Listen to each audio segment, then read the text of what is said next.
Bonjour à toutes, bonjour à tous, ravi de vous retrouver sur France Maghreb 2 pour votre réelle émission de talk de l'après-midi d'actualité.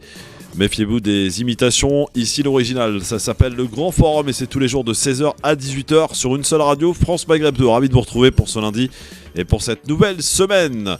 Avec aujourd'hui autour de la table Amine Sa, élu à la Courneuve. Comment ça va mon Amine ? Très bien, et toi Christophe ? On reviendra dans un instant sur ce qui s'est passé hier, place de la République. Évidemment, nous avions le père du petit Yanis au téléphone vendredi. Il y avait du monde malgré le beau temps. On en reparlera dans quelques instants. Smaïn Tefour, journaliste, est avec nous. Comment ça va mon Smaïn ? Très bien Christophe, et toi ? Oui, impeccable mon Smaïn. Gamal Abila aussi de la partie, fondateur de MDC. Comment ça va mon Gamal ? Ça va très bien et vous les amis ? Bon, eh bien nous voici fin prêts pour une belle émission. Du moins, je vous la souhaite excellente et bonne écoute. 01 40 33 9000 pour venir jusque nous et commenter aussi avec nous l'actualité. Vous avez des choses à dire, c'est le moment de le faire en nous appelant si vous le voulez. Au programme de cette émission tout à l'heure, le zapping avec terminé le quoi qu'il en coûte. C'est ce que Bruno Le Maire a indiqué ce matin à nos confrères de BFM TV RMC au micro de Apolline de Malherbe, c'est qui lit de travers. On l'écoutera tout à l'heure et vous pourrez commenter tout cela sans oublier quelques extraits de Emmanuel Macron qui est en train de lire les questions parce qu'il demande à ce qu'on lui envoie des questions sur l'écologie. Donc Emmanuel Macron qui est à la COP27 là en Égypte, il devrait s'exprimer d'ailleurs cet après-midi. Le quiz évidemment à ne pas louper, la battle, la sanction qui a été prononcée à l'encontre du député du Rassemblement National, ou plutôt Front National, parce qu'il ne faut pas oublier l'original bien sûr, Grégoire de Fournas. Est-elle suffisante selon vous cette sanction ? Vous êtes 71% à dire non. Vous continuez de voter sur Twitter, le Grand Forum FM2, et on en débattra tout à l'heure avec Gamal, Smaïn et Amine. Nous allons parler de ces élections mi-mandat qui approchent à grands pas aux États-Unis. On a vu d'ailleurs Biden, Barack Obama, on a vu Donald Trump qui ont organisé différents meetings ce week-end. Est-ce que les élections mi-mandat, est-ce que les résultats de cette élection mi-mandat et en cas de victoire des Républicains, est-ce que ça pourrait changer l'issue de la guerre en Ukraine ? Alors au moment, on apprend que d'ailleurs les États-Unis essayent de mettre la pression à Kiev pour que Kiev négocie avec la Russie. On fera le point tout à l'heure à 17h. Auparavant, le député Carlos Martins Milongo sera avec nous, celui qui est au cœur évidemment de l'actualité depuis jeudi dernier à l'Assemblée nationale et depuis cette phrase retourne ou qu'il retourne en Afrique prononcée par Grégoire de Fournas. Et voici que les poubelles de valeur actuelle sort les pires cochonneries concernant Carlos Martins Milongo. On y reviendra évidemment avec lui tout à l'heure. Il sera dans nos studios, du moins je l'espère pour lui. Et puis évidemment le fait d'actualité, c'est à suivre évidemment sur France Maghreb 2. On pense évidemment tous les jours cette émission par quelques clins d'œil dans l'actualité, messieurs.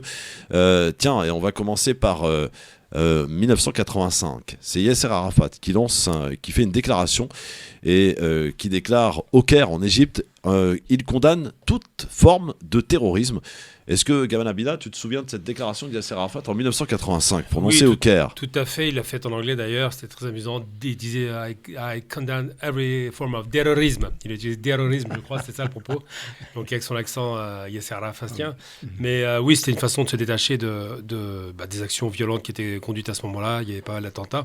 Et il considérait que pour devenir un homme politique respectable, il devait s'écarter de la ligne de Georges Habash et autres organisations qui ont conduit, comme Septembre Noir, quelques attentats à l'étranger. Ouais. Et puis en 1913, naissance de quelqu'un que vous connaissez tous, c'était un romancier, dramaturge, auteur et acteur de pièces de théâtre. Il a eu le prix Nobel de littérature en 1957 et il s'était fait remarquer notamment par l'étranger. Oui, Camus. Voilà, Albert Camus, évidemment. Il aura laissé une trace dans l'histoire, Albert Camus ? Un petit peu, ouais. Particulière d'ailleurs. C'est un personnage ambivalent. Très grand écrivain, c'est indiscutablement. Je crois qu'il était oranais, si je ne me trompe pas. C'est un personnage sur la question Il a vécu à Oran. Non, oui, il n'est pas né à Oran. Non. Oui, ça, il a vécu à Oran. C'est par rapport à l'étranger. Et donc, on se souvient que dans le seul livre où il fait référence à un arabe, cet arabe n'a pas de nom, ce qui est intéressant. Donc, on se rend bien compte qu'il y a quand même une posture colonialiste qui existait. Après, il était contre la forme violente du colonialisme. Il a donc voulu tout faire pour faire en sorte de calmer les choses entre les communautés. Malheureusement, évidemment, il ne pouvait pas être entendu parce que les radicaux étaient déjà installés. Et surtout, c'est quelqu'un qui voulait garder une Algérie française, quoi qu'on en dise, avec des droits pour les Algériens et qui finira malheureusement mort dans un accident de la route. Oui, en 2013, c'est Twitter qui fait son entrée en bourse. Twitter qui est un petit peu au cœur de l'actualité en ce moment avec son nouveau propriétaire et son abonnement de $8 par mois pour celles et ceux qui ont les comptes certifiés. Pour les conserver, ils vont devoir payer 8$. Bon, pour ceux qui ont des Il a le sens des affaires. Il a le sens des affaires. Il veut donner, je crois, un modèle. C'est pas pour rien qu'il est milliardaire, le mec. Hein. Ouais. C'est dans l'air du temps en ce moment, les réseaux sociaux. On le voit avec TikTok, le dernier arrivé. C'est très monétisé, c'est de plus en plus monétisé les réseaux sociaux. Ouais. Le modèle ancien de Facebook, le modèle économique ancien de Facebook fonctionne plus, puisque maintenant il y a une telle diversité de réseaux sociaux qu'il faut aller chercher d'autres sources de financement. Après, pour rappel, les comptes certifiés sur je crois le milliard de comptes, c'est 400 000. 400 000, exactement. C'est pas grand-chose. C'est pour les personnalités. Et puis bon, 8€ pour les personnalités, je pense qu'ils devraient pouvoir s'en sortir. Oui, c'est clair. Bon, il y a Hanouna qui a dit qu'il ne paierait pas. Voilà. Hanouna, il dit plein de choses. Hein. Oui, plein de choses en ce moment. Oui, il a le droit de contester, Christophe, quand même. Ouais. Et puis en 1946, au cinéma, c'est sorti d'un film culte, La Belle et la Bête de Jean Cocteau. Ouais, vous l'avez vu ou pas ? Bien sûr. Moi, je l'ai pas vu. Moi non plus. Non, mais faut être honnête. Non, c'est vraiment un régal. C'est un film incroyable en termes de créativité, d'atmosphère, d'univers. On est vraiment chez Cocteau, de la grande réalisation. C'était l'époque où les Français faisaient des films fantastiques de très haut niveau. La Belle et la Bête, La Bonté du Diable, j'en passais des meilleurs. Vraiment, c'est extraordinaire. Et puis, musique, si je vous dis un grand DJ français qui est né en 1967, vous pensez à qui ? 67. Un DJ français. Ah oui, Guetta. David Guetta, qu'on va écouter en musique tout de suite, dans un morceau très célèbre où il avait réuni les Black.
a la dernière goutte, s'il vous plaît, de David Guetta avec Black Eyed Peas, Shakira. Voilà, un titre évidemment très très connu. Bon anniversaire à David Guetta, qui est né en 1967 aujourd'hui. Dans un instant, le fait du jour.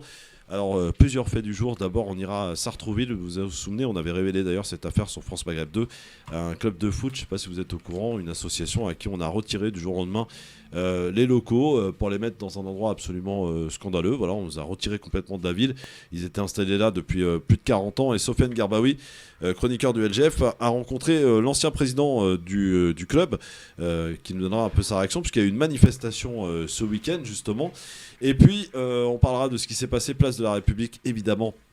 Hier, Amine Sa y était pour parler évidemment de l'affaire du petit Yanis et de ce rassemblement qui avait lieu place de la République. Et malgré la météo qui était un peu catastrophique ce week-end et notamment hier, on peut dire quand même que l'objectif a été rempli, puisqu'il y avait du monde quand même, et pour mettre la pression, je crois, pour une audience qui aura lieu, un délibéré qui aura lieu le 9 novembre, là, c'est dans 2 jours.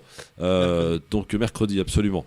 Et concernant évidemment la personne qui a renversé le petit Yanis, donc Marie-Christine, mère d'un gendarme. Ça peut aider, on le voit. Restez avec nous sur France Maghreb 2. Carlos Martins Bilango, qui devrait aussi arriver dans le studio. Il est député au cœur de l'actualité. Il passe par les studios de France Maghreb 2. En tout cas, vous avec nous en direct sur votre radio France Maghreb 2 dans le LGF. Dans un instant, il arrive. Carlos Martins Bilango, député, donc, sera avec nous au cœur de l'actualité dans quelques instants sur France Maghreb 2. On en reparlera avec lui, mais un député qui prend le métro. Tous ceux qui croient que députés, ils ont des chauffeurs, etc. Voilà. On est loin du compte, les amis.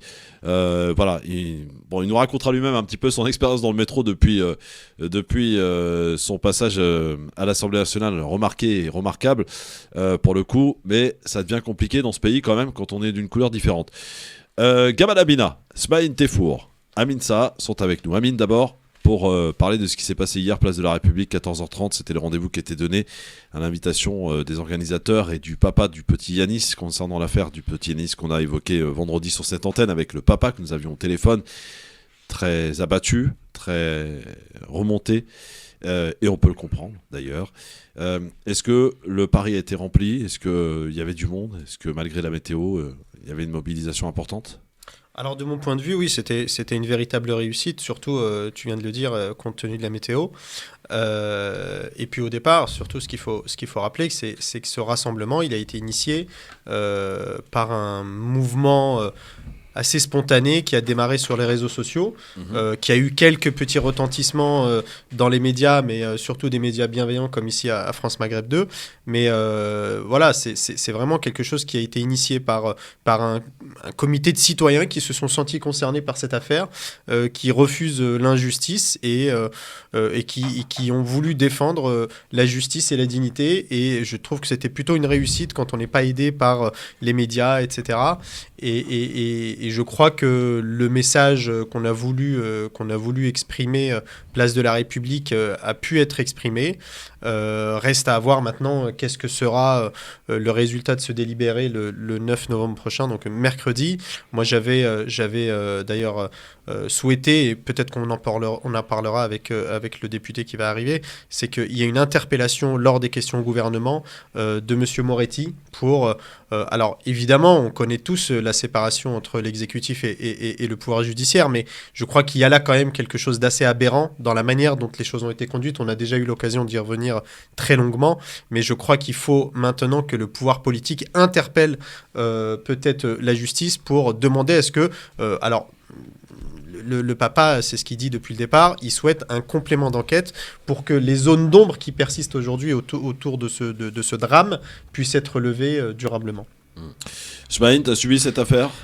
Pas vraiment, mais j'ai pris connaissance de cette affaire justement par rapport justement à l'événement qui s'est passé hier, donc dimanche, et puis je m'étais donc renseigné, enfin on va dire tardivement, mais toujours est-il que quand on voit que la personne qui a donc renversé l'enfant, qui s'en sort pratiquement sans sanction, sans punition, sans aucune peine de prison, ne serait-ce que sursis, voilà. Non, mais même, c'est toujours est-il que quand on voit que, par exemple, moi, écoutez, j'ai pas a priori, mais toujours est-il, quand on voit qu'elle a 2 fistons gendarmes et qu'eux-mêmes, ils étaient donc sur le lieu du drame, le jour où elle avait, soi-disant, appelé la gendarmerie pour dire qu'elle avait cru qu'elle avait renversé beaucoup plus un pigeon, parce qu'elle avait parlé de... Non, au départ, elle a parlé d'un enfant, hein, puis c'est après qu'elle est revenue sur ses déclarations, puis après qu'elle s'en sorte sans être inquiétée, on va dire. Et c'est ça qui est écœurant et qui est aberrant. Donc, demander un complément d'information, je ne vois pas en quoi ça pourrait gêner la justice ou quoi que ce soit, surtout qu'ici en France, on est censé être protégé justement par la justice. Or, dans ce cas de figure, on se rend compte qu'il y a quand même une injustice qu'il va falloir réparer. Gamal ? Simplement, déjà, j'ai envie de revenir sur la manifestation, puisque vous avez mobilisé du monde. Dans des conditions difficiles, hein. Il ne faisait pas beau, dimanche après-midi, avec de faibles moyens de communication, c'est que les réseaux sociaux. Donc c'est une belle réussite, à mon sens. Je crois que ça milliers de personnes. C'est une belle arbre. Hein. Bah, moi, je ne saurais pas dire quel effectif on était, mais en tout cas, moi, je trouve que c'était une réussite. Il y avait pas mal d'élus. Il y avait des élus qui étaient présents.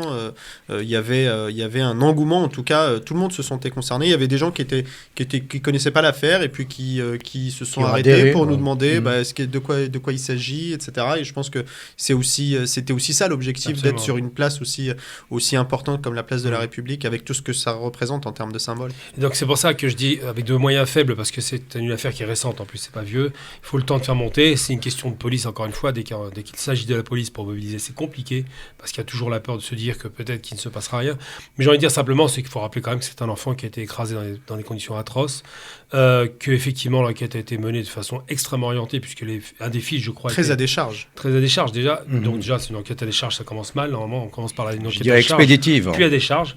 Normalement, c'est le contraire. Hein, et là, en substance, il y a un des fils qui était dans le bateau. Donc, ça y a beaucoup de choses. Il y a vraiment des zones d'ombre qui doivent être levées. Et si cette affaire-là en reste là, c'est-à-dire que si effectivement la demande c'est quoi, c'est une demande de complément d'information. C'est une demande de la famille, oui. D'accord, c'est très bien. Donc, si cette demande de complément d'information judiciaire, pour le coup, est conduite et qu'elle arrive à déterminer qu'effectivement, il y a un dysfonctionnement dans l'enquête, en substance, là, ça pourra peut-être ouvrir les yeux de la justice. Mais il ne faut jamais oublier que malheureusement en France, la question de la police est très très difficile parce que évidemment le gouvernement a tout intérêt à l'aménager puisque c'est le premier maillon de l'autorité de l'État sur la population et qu'en zone de turbulence comme aujourd'hui, ils font attention. Dans le fait du jour aujourd'hui, c'est la déclaration de Bruno Le Maire, le ministre de l'économie, ce matin chez nos confrères de RMC et BFM TV. Pour le quoi qu'il en coûte, c'est terminé. Aujourd'hui, le bouclier tarifaire à la SNCF qu'on nous annonce, le chèque fuel qui sera versé normalement à partir d'aujourd'hui, les aides à la pompe qui seront donc prolongées avec ensuite des aides gros rouleurs dès janvier, des nouvelles aides aux entreprises. Vous nous aviez dit que le quoi qu'il en coûte, c'était fini, mais quand il n'y en a plus, il y en a encore en fait.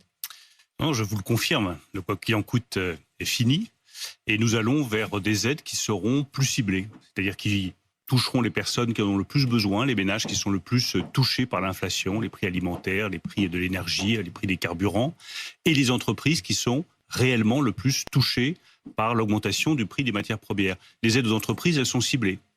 La remise sur les carburants, je l'ai toujours dit, elle s'arrête au 1er janvier. À partir du 1er janvier, ce ne sera une aide que pour ceux qui sont obligés d'utiliser leur voiture pour aller travailler. Il y aura une augmentation le 1er janvier de 15% du prix de l'électricité et du prix du gaz. Nous l'avons annoncé, le président de la République et la première ministre l'ont confirmé. C'est une sorte de et en même temps là-dessus. Hein. Non, c'est une évolution du dispositif de protection. Nous avons soutenu massivement les ménages et les entreprises depuis près de 2 ans. Nous avons mis 110 milliards d'euros sur la table en 2021, 2022 et 2023. Et maintenant, il faut que nous ciblions les aides par souci de justice, parce qu'il faut que ça aille à ceux qui en ont le plus besoin, et aussi par souci de remise en ordre de nos finances publiques. Alors, pardon, mais quand vous dites que vous allez cibler, il y a certains moments où on se dit que c'est paradoxal. C'est-à-dire que vous poursuivez les aides, mais vous les rendez quasiment impossibles à toucher. Je voudrais quand même prendre l'exemple de ce qui se passe aujourd'hui. Pour pouvoir toucher le chèque fuel, il faut s'inscrire sur le site chèqueenergie.fr. Est-ce que vous pensez vraiment que c'est commode ? Ceux qui utilisent le fuel, c'est notamment les plus modestes, les plus âgés, qui vont devoir aujourd'hui commencer à rentrer sur le site internet chèqueenergie.fr. Les plus modestes, ils ont, pour être de Malherbe, le chèque énergie. Et eux, ils auront automatiquement, ils sont 200 000, le chèque fuel de 100 à 200 euros. Après, par souci de toucher tous ceux qui se chauffent au fuel et qui ont des niveaux de revenus modestes, nous avons ouvert ce site internet. Il est très simple, mais je le redis, pour tous ceux qui ont le chèque énergie, qui sont les plus modestes, le versement est automatique. Même chose, le reproche m'a été fait sur les aides aux entreprises.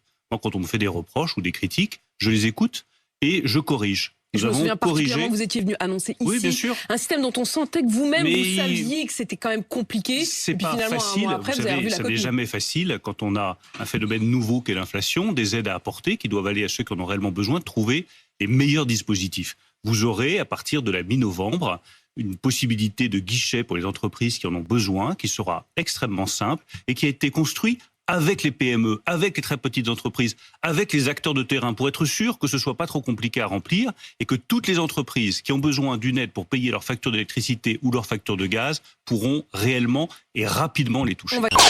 Voilà, alors Bruno Le Maire qui indique que le quoi qu'il en coûte, c'est terminé. C'est des aides ciblées, Kamal Abina. On parle bien du même Bruno Le Maire qui voulait faire la guerre à la Russie et qui voulait écraser le peuple russe sous des sanctions économiques ingérables. C'est bien le même. Je pense que ce monsieur n'est pas très sérieux parce que ce qu'il dit va dans une direction et puis dans l'autre. Il explique par exemple qu'il va aider les plus nécessiteux et en même temps, pour le coup en même temps fonctionne, il explique qu'on va aider les voitures, par rapport pour l'essence, de ceux qui travaillent et donc pas de ceux qui ne travaillent pas, donc qui sont peut-être plus nécessiteux, n'en bénéficient pas. C'est tout un tas de dispositifs qui n'ont absolument aucun sens. Le seul dispositif possible qui pourrait ramener un petit peu de calme, ce serait de négocier directement avec la Russie pour la paix en Ukraine. Aujourd'hui, ils sont en train d'abreuver de dettes ce pays en donnant des subventions à tout le monde, n'importe comment. Et en vérité, je note quand même que les plus faibles, les étudiants, ceux qui n'ont pas de revenus, les chômeurs, les précaires, ceux-là ne sont pas concernés par ces aides. C'est un vrai problème. Quand on dit il faut s'inscrire sur Internet, il faut que la personne ait les moyens de s'inscrire sur Internet. Des petits vieux n'ont pas forcément d'ordinateur et n'y connaissent rien de toute façon. Il y a des gens qui n'ont pas d'argent pour se payer un ordinateur. Je veux dire, on est vraiment sur un circuit de logique que je ne comprends pas. Mais bon, le maire est un ministre de l'économie extrêmement médiocre qui nous fait vraiment regretter Raymond Barre. Amine, est-ce qu'on peut dire que là, la tactique choisie... D'ailleurs, si vous avez peut-être été faire le plein d'essence, vous avez peut-être remarqué comme moi, ça a monté là.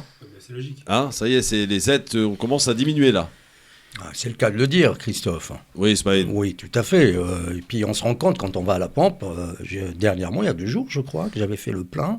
Donc il était à 2 euros, je crois, 2 centimes, quelque chose comme ça. Et vraiment, j'ai pas pu donc mettre le plein. C'était pas le plein, c'était à moitié. Donc généralement, à 80 euros, j'avais mon plein. Et attendez, juste un truc important, parce que j'aime pas qu'on se foute de notre gueule comme à ce point-là, j'y foutre de notre gueule. Quand on dit des aides, alors que c'est des réductions de taxes qui sont appliquées à l'essence, c'est-à-dire qu'il n'y a pas d'aide, c'est juste que l'État a un manque à gagner, moins d'argent à faire rentrer, mais que mécaniquement, avec l'augmentation des prix en général à la consommation, il engrange des revenus TVA considérables. Ça me fait rire de parler d'aide. Taxe sur la taxe. Mais au-delà de la taxe sur la taxe, c'est vrai, mais il n'y a pas que ça. Quand on vous dit, par exemple, que vous allez payer 15 centimes de moins l'essence, c'est pas une aide. C'est juste que l'État réduit un petit peu son revenu fiscal, c'est tout. Donc là, il se fiche de nous. Ouais. Amine. Moi, je crois que Bruno Le Maire, il poursuit un objectif qui est celui de 2027. Et pour ça, et Gamal l'a très bien dit, c'est qu'il est extrêmement volatile. Il peut dire à peu près tout et son contraire d'une interview à l'autre. Et ce qui se passe souvent quand on est... Alors, il bénéficie quand même d'une certaine confiance de la part du président de la République. C'est l'un des ministres qui a la longévité la plus importante. Il est là quasiment depuis le début. Je crois qu'il a été de tous les gouvernements depuis le début du premier quinquennat d'Emmanuel Macron. Et je crois qu'il est sans doute le plus malléable pour Emmanuel Macron, qui aujourd'hui est privé de celui qu'on estimait être potentiellement son successeur, Édouard Philippe. Il est privé d'un certain nombre de Bayrou, d'autres qui ont été... Voilà. Aujourd'hui, il ne reste plus que Bruno Le Maire, peut-être un peu Darmanin, mais il est très clivant. Mais aujourd'hui, celui qui, à mon avis, a toute la confiance du président de la République, c'est Bruno Le Maire, et il est capable de dire tout et son contraire pourvu qu'il plaît au chef. Et la Première ministre, on fait quoi avec elle? Alors, c'est autre chose. Je pense que la Première ministre, c'est une technocrate. Elle est là vraiment pour prendre des coups à l'Assemblée. Elle est là dans une logique qu'Emmanuel Macron a parfaitement réfléchi. C'est-à-dire qu'il sait que ce quinquennat va pas tenir comme ça très longtemps, qu'il va falloir arriver à une dissolution. Et alors justement, puisque tu parles de dissolution, on l'a j'en appris parle dans le depuis journal le début. du dimanche. J'en parle depuis le début. C'est acté apparemment. Depuis des semaines. Reste à savoir quand. Oui, non, mais je ça pense va que se faire. c'est inéluctable, je l'ai déjà dit depuis des semaines. Je pense que ça ne peut pas tenir de cette manière-là, avec des 49.3 systématiques jusqu'à la fin du quinquennat. Et donc, on est obligé d'en passer par une dissolution. C'est risqué, c'est un pari risqué. Hein. Alors, c'est un pari risqué, mais je pense que ceux qui perdront le plus, c'est pas forcément la majorité présidentielle, c'est surtout la gauche qui est en train de se complètement s'effriter avec, parce que, disons-le, ils sont d'accord sur à peu près rien. Ce qui est dommage. Parce qu'ils ont fait un accord électoral plus qu'un accord politique, c'est ce que je dis depuis le début également. Et voilà, aujourd'hui, Bruno Le Maire, pour revenir à lui, moi, depuis le début, je dis, il ne faut pas d'aide généralisée. Oui, il faut cibler, sauf que dans la manière dont on cible aujourd'hui, on s'est rendu compte qu'on avait distribué des milliards d'euros de manière un peu aléatoire, on a saupoudré partout. Aujourd'hui, on essaye de cibler, sauf que la manière dont on cible, c'est que toutes ces subventions finissent par être captées. On parle de subventionner du fuel, on parle de subventionner du carburant, on subventionne sans doute les plus grandes fortunes en réalité, parce que ça finit par être capté par ces grandes compagnies-là. Et donc, en cela, c'est une politique économique qui n'a aucun sens. Ouais. Alors, en même temps, je le disais, donc on apprend dans le journal du dimanche que la dissolution, c'est quasiment acté. Reste à savoir quel serait le meilleur timing, mon Smaïn, pour dissoudre pour Emmanuel Macron. Bah écoute, au vu des motions de censure qui se sont opérées récemment, donc il y a de quoi donc s'attendre à une telle, on va dire, une débâcle, parce qu'on va parler de débâcle. Pourquoi ? Parce que Macron, il va être en face de ses responsabilités. On risque de voir, par exemple, une Assemblée nationale défavorable à Macron parce qu'il y aura une majorité. C'est pas ce que disent les sondages, parce que les sondages commencent à apparaître là. Les sondages, c'est pas une science exacte. Il faut, par exemple, 27% pour Renaissance, 25% pour la NUPES, 21% pour le Rassemblement National. Après, ouais. Après, c'est pas une science exacte, Christophe. Non, bien sûr, évidemment, mais on va voir comme ça, il faut refleurir les sondages, et c'est pas par hasard. Macron, il essaiera peut-être d'éviter le scénario à la Chirac. Voilà, donc... Moi, j'ai une petite lecture de ce truc-là, parce que j'ai commencé à y réfléchir depuis le temps que j'ai dit qu'il va y avoir dissolution.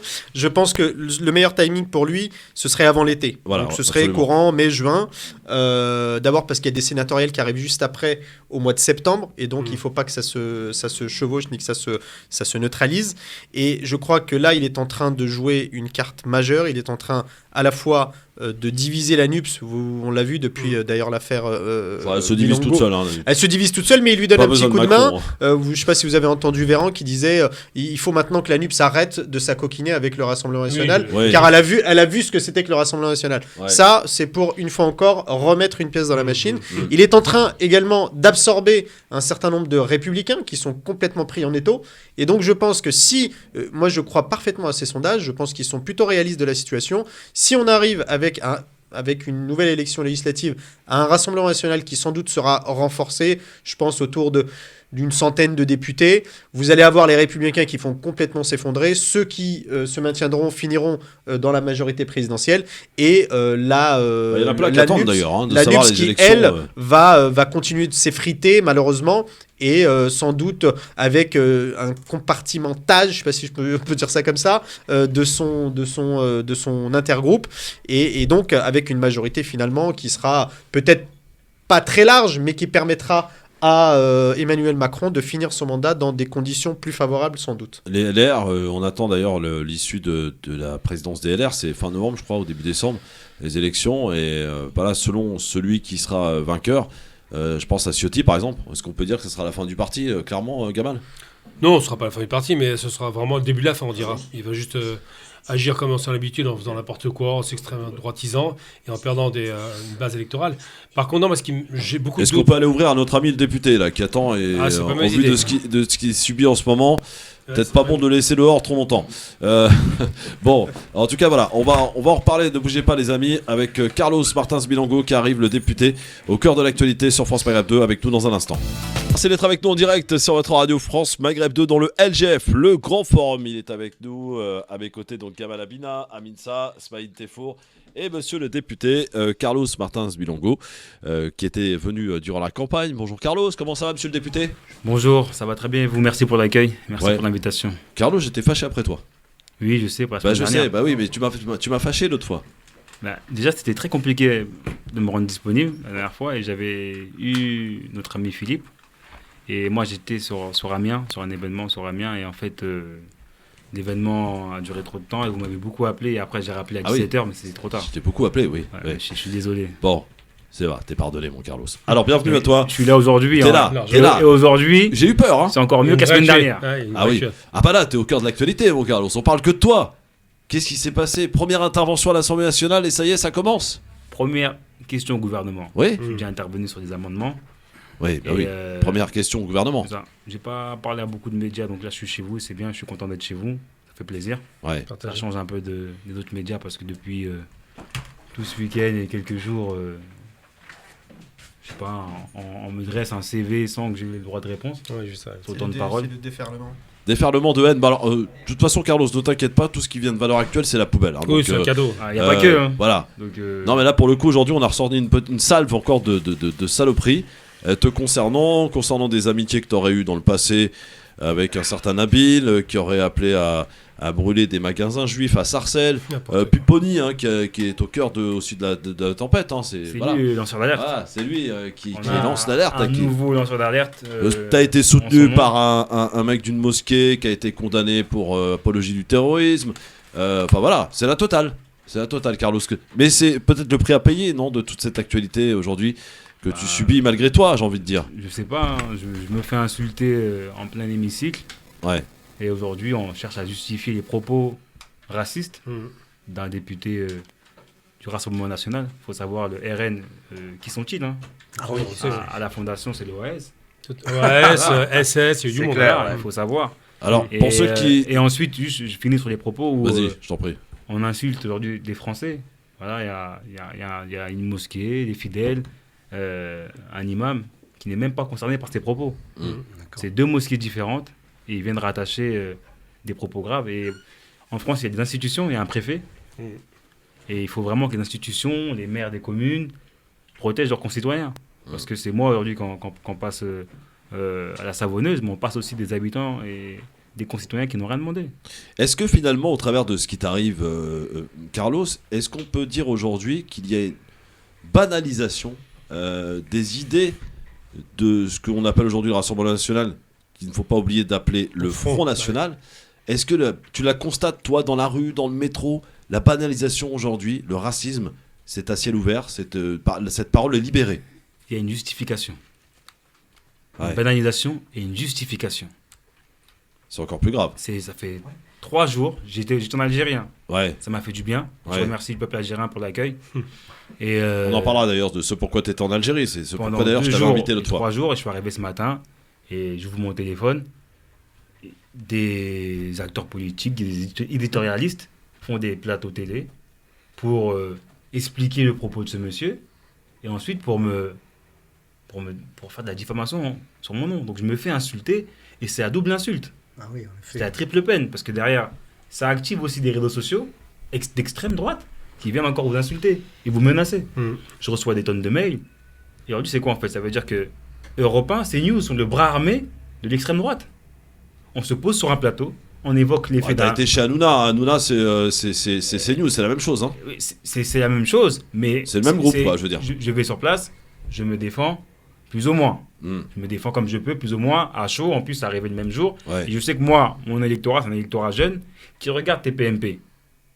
Mais quand tu as 7 personnes autour d'un plateau sur CNews qui sont unanimes à dire oui, il l'a insulté, c'est Kill avec un S ou pas Kill. Mais bon, allez, c'est pas grave ça. Rien, qui est Monsieur Bilongo? C'est quand même très grave. Absolument. En 2022. Ouais. Il y a un préfet. On donne des noms nommément des personnes, que je ne veux pas citer ici, mais il y a une justice. Ça veut dire quoi? C'est quelle justice? En fait, c'est la justice du FN qui dirige la France. Donc le FN envoie des fake news et c'est repris comme ça directement le matin. Europe 1 qui vous dit scoop. Scoop, le monsieur qui dit s'est fait insulter, on a un scoop. Qui c'est? Qui est Carlos Martins Bilongo, l'homme qui s'est fait insulter? Ah là, on a un scoop qui vient d'arriver, et c'est l'homme qui s'est fait battre par M. Bilongo qui nous dit que M. Bilongo est ami avec des islamistes, des terroristes. Attendez quand même. C'est devenu très très facile de diffamer. Voilà. Alors qu'est-ce qui s'est passé à l'Assemblée nationale, justement? On va réécouter. Moi personnellement, Carlos, j'ai réécouté plein de fois, parce que moi aussi je me suis posé la question au début. C'est trop gros, il a pas dit retourne en Afrique, il parlait des bateaux, qu'il retourne en Afrique. écoutez, j'ai réécouté, réécouté avec des amis. On entend bien, retourne en Afrique. Ça t'est bien destiné. Alors, écoutez, vous mettez le son plus fort, les amis. La météo indique une détérioration significative du climat. Pas du tout. C'est violence. Voilà, on entend bien, retourne en Afrique. Je veux dire, même les amis députés qui ne sont pas de la même couleur politique que toi, les LR, on se sont levés d'un seul homme. Je veux dire, la majorité, tout le monde est choqué. Je veux dire, c'est pas même si les deux propos sont gravissimes, mais quand même, retourne en Afrique qui était directement destiné, Carlos. Je veux dire, tout le monde est unanime. Et d'ailleurs, même l'Assemblée nationale a appliqué la plus lourde sanction concernant ce député. Est-ce qu'il n'y a pas aujourd'hui une action judiciaire à entamer en ce qui te concerne ? C'est du racisme pur et dur dans une assemblée où le racisme n'a pas sa place.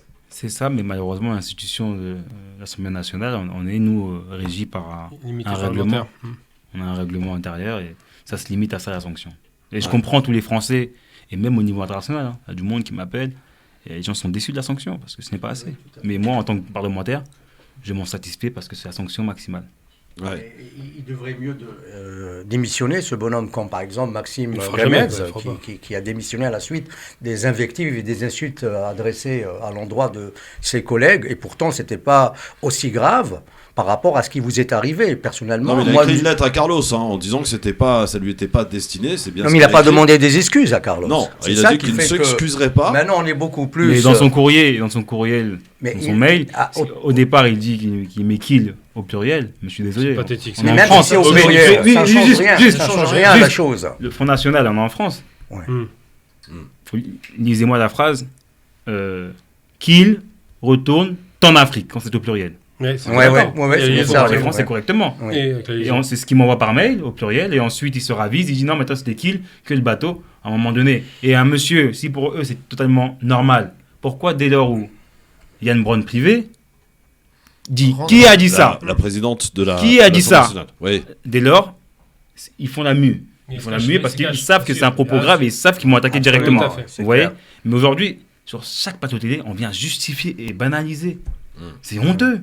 Vous vous sentez offensé, vous ? Je me suis offensé. C'est une offense, c'est pas une insulte pour moi. C'est une offense. C'est une offense. Et en plus, ça insulte des millions de Français et des millions de personnes dans le monde entier. Absolument. J'ai reçu des messages de partout. Vous savez ce qui est le plus regrettable ? C'est que j'ai même pas de droit de réponse. Sur les plateaux télé, c'est eux uniquement. Mais ce qui est regrettable, moi, ça me rappelle une affaire, celle de Julien Oudoul, qui était conseiller régional en Normandie, je crois, si je dis pas de bêtises. Non, en Bourgogne. En Bourgogne, exactement.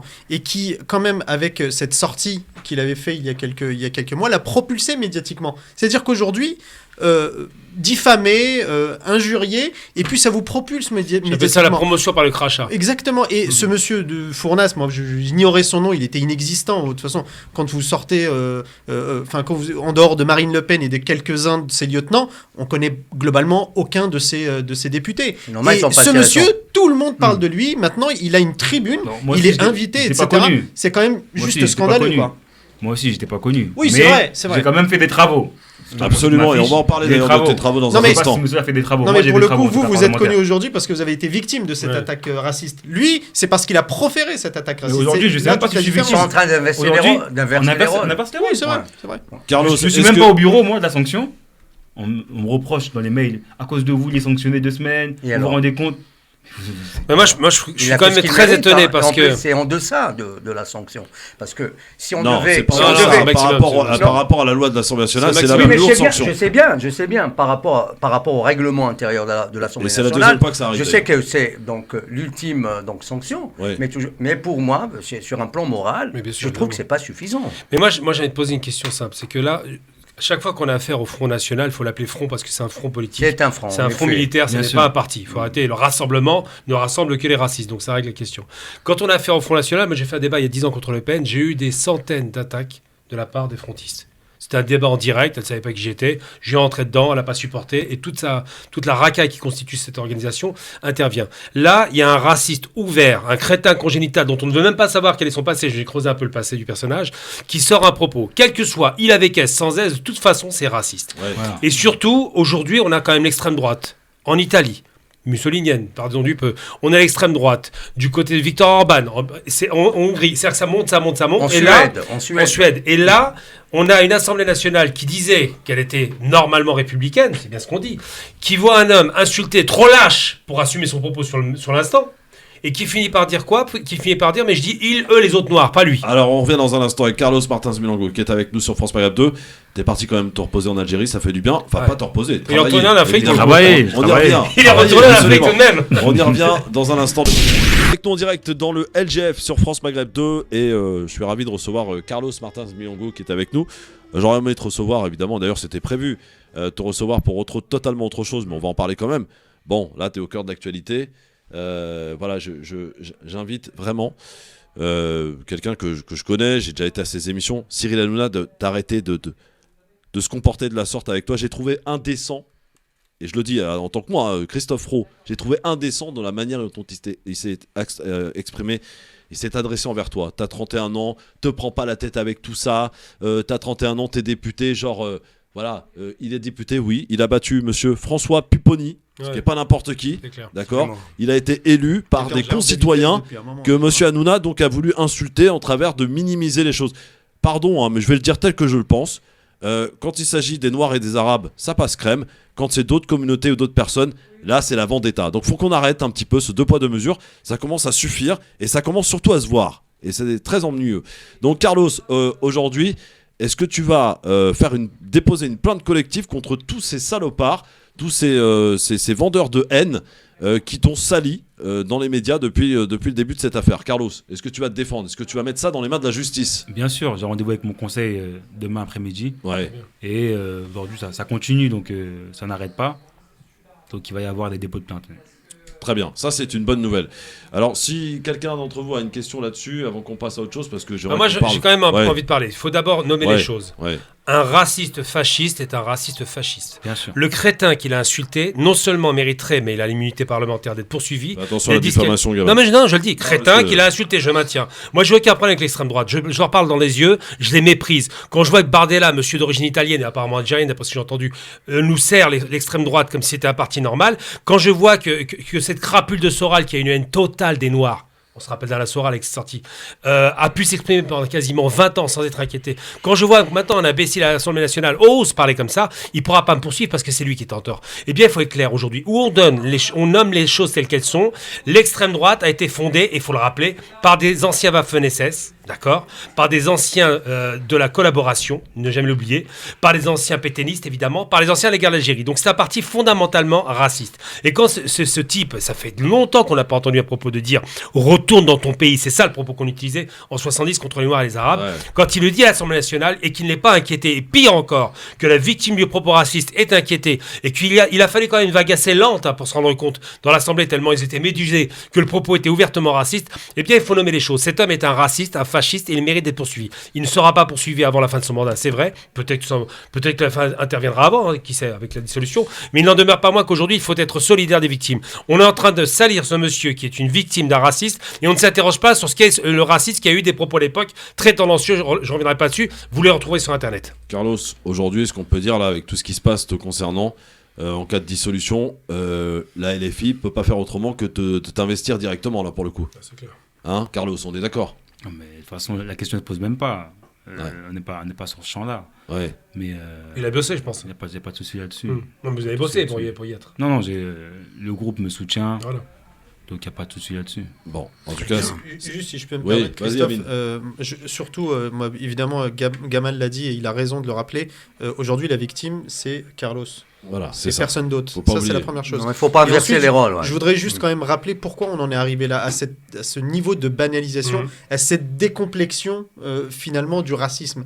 C'est parce que ceux qui sont à première vue pas racistes, là je parle de la masse générale, hein, que ce soit des médias, etc., c'est qu'on a laissé se banaliser ce racisme-là. On l'a laissé se propager, notamment par des discours qui, à première vue, ne sont pas les discours dont a été victime Carlos, mais il faut le dire, il y a un racisme, au-delà du racisme primaire, celui dont on parle aujourd'hui, il y a un racisme sous-jacent, un peu plus insidieux, un peu plus sournois, qui existe aujourd'hui dans la société, et qui, je ne veux pas minimiser évidemment l'attaque qu'a subie Carlos, mais il y a un racisme aujourd'hui beaucoup plus sournois qui impacte davantage celles et ceux qui le subissent. Il les impacte notamment en les empêchant d'obtenir une promotion, qui leur barre la route à l'entrée d'une discothèque ou d'un restaurant ou d'un hôtel ou que sais-je encore. Mais voilà, c'est ce racisme-là qui est commis par ceux dont on ne soupçonne même pas qu'ils pourraient être racistes, parce que à tel point que leur discours est enrobé de bienveillance, de paternalisme, mais en réalité, ils cachent un racisme sous-jacent et sans doute qui tire son histoire dans un certain colonialisme. J'ai envie de dire un témoignage direct, d'accord ? J'ai fait embaucher une fille d'origine africaine qui a une place, elle est tranquille et peinard, et ça fait plaisir, qui bosse très bien d'ailleurs, il faut le rappeler, parce qu'elle a des compétences extraordinaires. Et on lui a posé la question, comme ça de façon faussement naïve, on lui a dit, mais si vous n'aviez pas travaillé dans cette entreprise, donc c'est une entreprise de bâtiment dans laquelle j'ai placé, est-ce que vous auriez trouvé ailleurs ? Elle m'a dit non, c'est plus difficile. Et on lui a posé une question encore plus directe, mais est-ce que vous trouvez que vous aurez plus de mal en tant que noir par rapport à un arabe ou une arabe ? La réponse était claire et sans équivoque. Elle a dit non, c'est plus dur pour nous parce que les arabes, ils peuvent se grimer, ils peuvent changer leur nom, ils n'ont pas forcément la peau sombre, donc ça passe mieux. C'est vous dire le niveau de haine qu'il y a dans ce pays par rapport à des minorités visibles. Et on parle bien de minorités visibles. Et moi, j'ai envie de dire, et c'est là où j'aimerais avoir la fin de propos de monsieur qui est venu aujourd'hui, j'aimerais que vous disiez ce que vous vouliez dire par rapport à ce bateau de migrants de migrants. Parce qu'il n'a pas pu finir sa question. Finissez, ça m'intéresse de connaître la fin de cette question. La question qui était adressée donc au gouvernement, si ça avait été un homme blanc, pour le coup, il aurait pu finir sa question, il aurait pu avoir la réponse. Vous, non seulement vous n'avez pas pu finir votre question, c'était votre première question à l'Assemblée nationale, et vous n'avez pas eu de réponse, et en plus vous avez subi un torrent d'insultes. C'est quand même hallucinant. Carlos, qu'est-ce que tu voulais dire ? Parce que j'ai commencé par te tutoyer, je vais arrêter, je ne vais pas commencer à changer en pleine interview. Qu'est-ce que tu voulais dire, Carlos, pour la fin de la question, concernant cette ONG, et concernant justement ces bateaux, et pour Monsieur de Fournas, les bateaux qui transportaient aussi des enfants, faut le dire, et rappeler peut-être, mais ça il n'en a rien à foutre. Carlos, qu'est-ce que tu voulais poser comme question au gouvernement ? J'ai eu un début de réponse, je ne sais pas si vous avez suivi jeudi matin avec le ministre Darmanin. Ouais. Ma question c'était claire. Le bateau est à proximité des eaux et de l'Italie. Il y a des femmes, des enfants, des femmes enceintes, des hommes, des gens en très grande détresse, des gens qui sont malades. Ça fait maintenant 16 jours que ce bateau est en mer. Le droit de la mer n'est pas respecté. Et les conditions météo. Les conditions météo qui se dégradent. C'était comment la France va-t-elle obliger l'Italie à respecter les droits de la mer ? Comment la France va collaborer avec la nouvelle première ministre italienne qui dit qu'elle ne veut pas recevoir de migrants africains ? C'était ça ma question. J'ai eu un bout de réponse, comme je vous ai dit, vendredi matin à la radio. Et Gérald Darmanin a dit que oui, il est en discussion avec son homologue italien, que les bateaux vont arriver en Italie et qu'ensuite il y aura un dispatchage des migrants entre la France, l'Allemagne et l'Italie. Très bien. Et aujourd'hui, je reçois des mails d'SOS Méditerranée. La situation n'a pas évolué. Et aujourd'hui, même moi, c'est super triste parce qu'on parle de moi, de l'insulte que j'ai reçue, et on me demande d'expliquer, etc. Mais on parle d'un bateau où les gens sont en très grosse détresse. C'est ça le plus important. SOS Méditerranée, c'est pas Carlos Bilongo. C'est une question de vie ou de mort. Et là, on parle de Fournas, on explique son propos, on est sur un plateau de CNews, on parle même pas du bateau. C'est fini le bateau pour eux. Ouais. Les gens, on les a éliminés. Ça occulte totalement le propos initial, en fait, effectivement. Alors Carlos, je devais te recevoir l'autre fois pour parler de quelque chose sur lequel tu as travaillé, parce que contrairement à De Fournas, tu travailles, toi.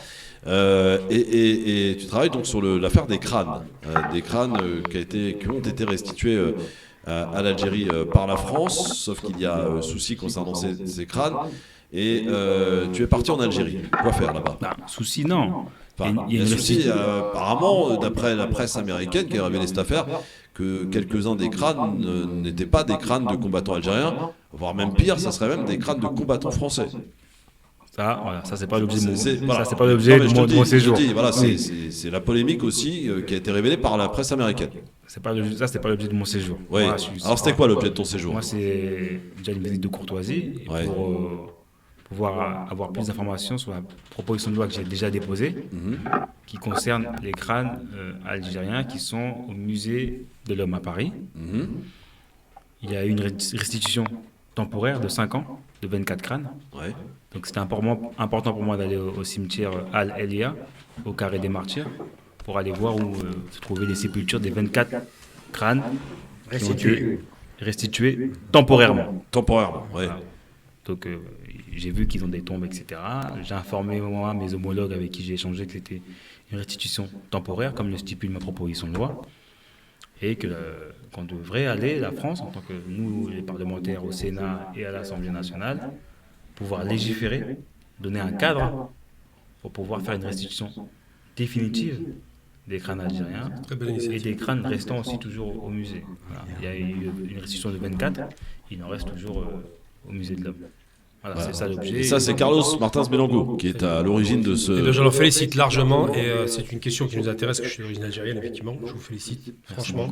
C'est courageux et je rappelle quand même le côté l'ignominie du musée de l'homme. Je rappelle tout de même à titre indicatif, un peu comme la Vénus Autantote, que ces gens gardent ces crânes comme des trophées. Le niveau de barbarie, je crois, à ce niveau-là, il est atteint. C'est comme si nous, les Algériens, nous avions gardé des crânes de militaires français pour les exposer comme des animaux, des trophées. C'est intolérable et je vous félicite pour ça. Vous êtes courageux et je vous soutiens à 1000%. Si besoin, on peut discuter, mais vraiment, c'est un combat qui mérite d'être mené pour l'Algérie, mais pas seulement, pour l'Afrique en général. L'accueil en Algérie, Carlos, pour tout on le en monde, parle ou pas? Je pense d'abord, le combat, c'est pour tout le monde. Même pour moi, en tant que Français, j'ai 31 ans. Je veux pas qu'en France, on ait des crânes dans le musée. C'est vrai que l'image est un peu dégueulasse. Ouais, même les enfants qui arrivent encore demain, qui ont 15 ans, 20 ans, il y en a plein qui ne savent pas ça et qui ne veulent pas. Ma France à moi, il n'y a pas de crâne algérien dans le musée. Une question, Carlos, par rapport à ces crânes, est-ce qu'ils sont anonymes ou ils sont carrément identifiés? Il y en a qui sont identifiés. Il y en a, des pas anonymes. tous. Oui. Ouais, justement, gamin, c'est la raison pour laquelle je pose la question. La plupart d'entre eux sont identifiés parce que c'était des résistants. Alors, précise bien, c'est pas les résistants de la guerre d'Algérie. C'est les résistants des 132 ans d'occupation, dont surtout les gens de ce qu'on appelait la Smalade, les milliards Abdelkader. Donc, c'est ceux-là qui ont été effectivement martyrisés, tués, à qui on a coupé la tête et qu'on expose au musée de l'homme. Ouais, c'est absolument dégueulasse comme image. L'hospitalité algérienne, mon cher Carlos, tu la confirmes? Bien reçu, bien accueilli. Vous avez été soutenu moralement ou pas par les parlementaires algériens? Est-ce que vous avez été soutenu par rapport à l'incident? Je vais venir. D'accord. L'hospitalité déjà pour commencer. Franchement, déjà, je remercie le consul général de Paris pour l'obtention du visa de manière rapide. C'était déjà prévu que j'aille en Algérie avant l'incident. C'était déjà prévu. Et je n'ai pas voulu y déroger par rapport au calendrier médiatique. Je voulais que mon calendrier législatif reste en place. Et franchement, ça fait chaud au cœur, l'accueil que j'ai reçu en Algérie. Ils ont été bienveillants. Dès que j'ai mis un pied à l'aéroport d'Alger, tout a été mis en place pour me mettre dans les meilleures dispositions. Et franchement, je remercie le peuple algérien pour l'accueil. C'était vraiment magnifique. Ensuite, au niveau des autorités et mes homologues, pareil, j'ai été reçu à l'APN. D'accord. Il y a eu des ovations, par exemple, quand vous êtes rentré? Ovation, non. D'accord. Ovation, non, parce que c'était une visite de courtoisie, c'est pas une visite officielle. Non, mais j'entends par là, ils étaient vraiment au courant ou pas du tout? Parce que... Oui, est-ce que l'affaire a traversé la Méditerranée? Ouais, d'accord. J'ai vu quelques médias, donc quand on arrive en Algérie, un député français arrive en Algérie, la France insoumise, tout de suite... c'est pas anodin, c'est clair. C'est pas anodin, donc tout le monde est au courant. Mais voilà, j'ai eu vraiment l'accueil qu'il fallait. Et les Algériens étaient très touchés de ce qui s'est passé, de ce que j'ai vécu. D'accord. Ils sont aussi très touchés du combat que je mène et ils m'encouragent pour ça. Et ils ont fait des parallèles avec le fait que l'Algérie soit et fut pendant quelques années la Mecque des révolutionnaires. Tout à fait, 70. Et ils ont eu vraiment des propos très élogieux et je reviens renforcer l'Algérie. Et j'encourage. On sent que ça t'a fait du bien, Carlos. Aller visiter l'Algérie. On sent que ça t'a fait du bien. Un peu d'huile d'olive, un peu d'un Roland, mais c'est reparti. Comme quoi, finalement. Et l'hospitalité algérienne qu'il n'est plus à démontrer. Pays surtout qui a fait ses preuves. La méga révolutionnaire, c'était les Black Panthers qui étaient là-bas. C'était l'ANC qui était là-bas. C'est une lutte contre l'apartheid. Mandela qui s'entraînait là-bas. La rue Patrice Lumumba. Tout à fait, Lumumba. Tous les héros de l'Afrique sont représentés là. L'Angola. Absolument. Tout à fait. Avant la déportation, le Tché est passé par là. Absolument. Le Tché, absolument. Alors, pour l'affaire des crânes, justement, mon cher Carlos, tu demandes donc à ce qu'il soit restitué de manière définitive. On en est où dans cette affaire? La proposition de loi est déposée. Ouais. Ensuite, il faudra la mettre à l'ordre du jour en commission. Ouais. Et ensuite, en débat dans l'hémicycle. Il y a aussi une sénatrice qui a posé une question au gouvernement il y a 2 semaines. Oui. Super intéressante. Une sénatrice Modem. Oui, que j'ai reçue la semaine dernière. Oui, bien. absolument, monsieur. Tu vois, on travaille, nous, ici. Super. Tu vois, tu m'as pas reçu moi, mais voilà. remplacement. Pour te dire la vérité, le jour où je devais te recevoir, j'ai appelé après la sénatrice qui a accepté tout de suite. Donc elle nous a relayé cette question qu'elle avait effectivement posée. Super. Et elle est très mobilisée par rapport à cette affaire. Donc, alors, on en est où? Je veux dire, est-ce que la France va décider de restituer de manière définitive et d'arrêter d'exposer des crânes dans un musée, ce qui est absolument dégueulasse? On va le voter et les Français pourront savoir qui a voté. Quoi. Ça nécessite un vote à l'Assemblée, c'est ça? Oui, c'est voté. Ouais. Une fois que ça sera mis à l'ordre du jour. Ouais. Après, oui, il faut que ce soit c'est une question parlementaire. Il y a déjà un calendrier jusqu'à là, c'est le président de la République qui... Non, c'est l'exécutif. C'est l'exécutif. Non, ça n'a rien à voir. Le choix du calendrier. C'est quand même l'exécutif qui a la main sur le choix du calendrier. Le choix du calendrier avec la présidence de l'Assemblée. Mais bon, là pour l'instant, on est figé jusqu'à janvier. On a plusieurs textes qui vont arriver, loi immigration, etc. Il va y avoir du boulot, Carlos. Il va y avoir du boulot, beaucoup de boulot. Est-ce que possible dissolution avant? Justement, j'ai une question quand même. Tout à l'heure. On allait en parler. Avant d'évacuer ça, qui a eu l'idée de vouloir en finir avec cette infamie des crânes? Qui a eu l'idée en France Insoumise? Non, mais c'est pas de moi. C'est porté. Ça vient de vous? Ah oui. Non, c'est lui. Avant que je sois. C'est Carlos qui est à l'UT. Voilà. J'ai travaillé avec. C'était un combat que tu menais déjà. Je travaillais avec une association pendant le confinement. On faisait de l'aide alimentaire sur Bobigny. Et ça s'appelle le Grand Maghreb. Et l'association du Grand Maghreb m'avait dit Carlos, moi je suis militant associatif, etc. On vient pour récupérer des colis, faire des distributions. Et un jour, entre deux distributions, il me dit regarde, tu sais ce qui se passe et tout. Au musée à Paris, il y a des crânes et tout. Et je dis ah ouais, il m'envoie des éléments sur WhatsApp. Ensuite, je reste chez moi, je bouquine un peu et tout. Et je me dis putain, c'est incroyable ce qui se passe. Et 2 ans après, je suis élu député. Et dès que je suis député, on s'appelle avec Abdel Ahmed, on se voit tout de suite et on dit allez. Ce qu'on avait évoqué quand j'étais militant associatif. Aujourd'hui, je suis député et on va aller au bout des choses. Et c'est ma première proposition de loi que j'ai déposée individuellement. Et tes collègues de la France Insoumise là-dessus, ou de la NUPES, te soutiennent? J'ai vous savez, quand on fait une proposition de loi, vous pouvez faire des co-signatures. Ouais. J'ai la co-signature du groupe. On a une réunion de groupe à ce sujet-là. Certains n'étaient pas informés. Ouais. Tout le groupe a co-signé. J'ai quelques élus en dehors du groupe ELV, j'ai quelques élus socialistes et communistes. Ouais. Et puis voilà. Et ensuite, il faut savoir aussi que j'ai échangé la semaine dernière avec Jean-Luc Mélenchon. Ouais. Voilà. En tant que sénateur. C'est lui qui appelle là peut-être? Non, c'est pas lui. C'est le Grand Maghreb. En tant que sénateur. On les salue, le Grand Maghreb.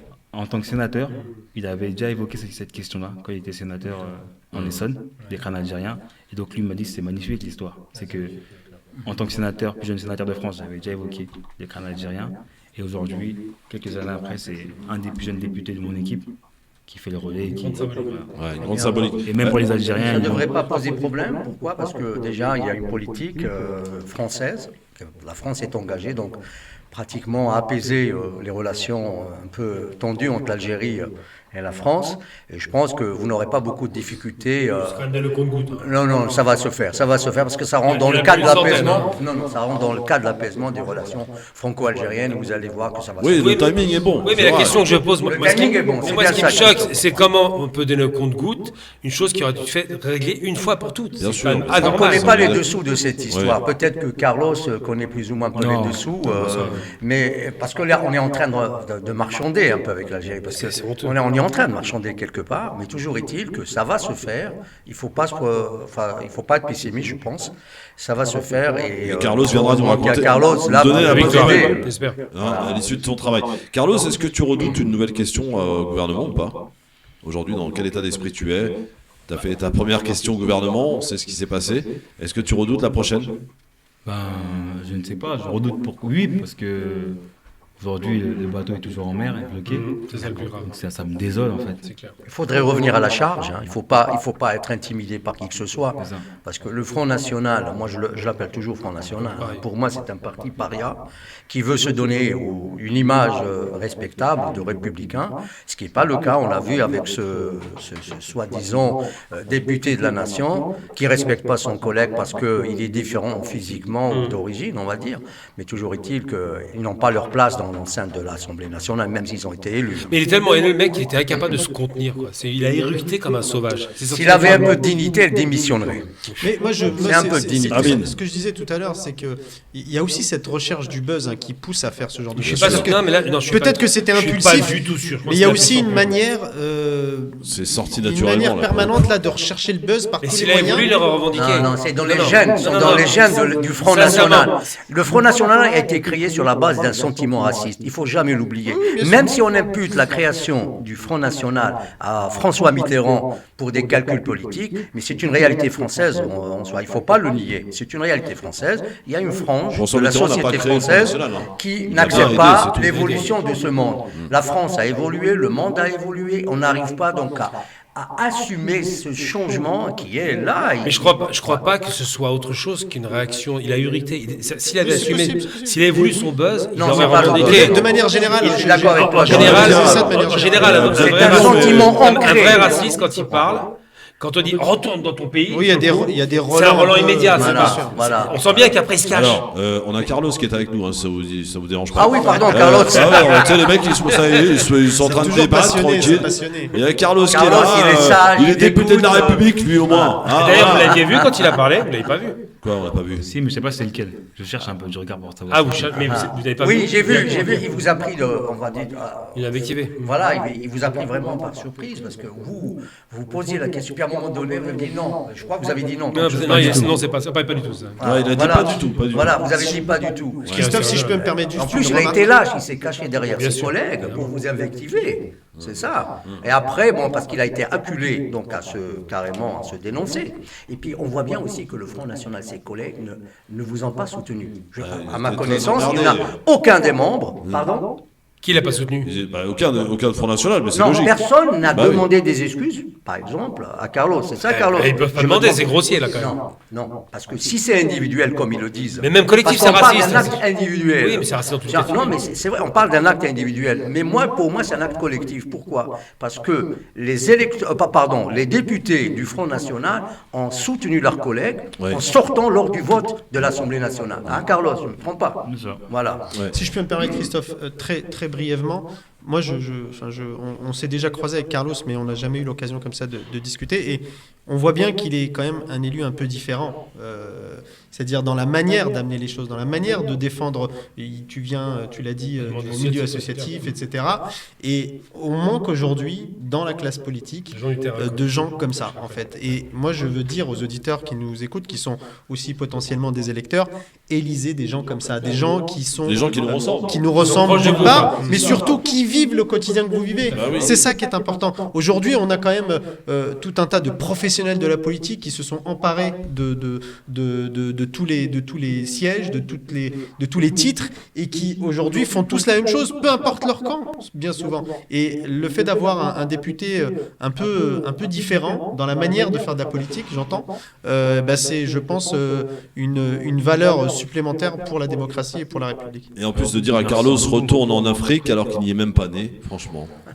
Oui, là, c'est bien. Mais bon, je pense que après, c'est grossier, mais une chose qui est certaine, là, c'est pour ça que je le remercie, parce que il y a des gens qui viennent du milieu associatif, en général, qui sont pas riches, et qui arrivent pour défendre des causes. Et là, il a maintenu sa position au moment où il a été élu jusqu'au bout. Donc en cela, il faut le remercier. Et puis l'autre côté, quand un facho parle et qui dit n'importe quoi comme ça, qui vomit sa haine, il faut être très clair. Condamnation totale, pas de négociation. Alors, deux petites questions pour terminer. Oui, Carlos, je t'en prie. Voilà, je remercie pour ton message. Ça fait plaisir.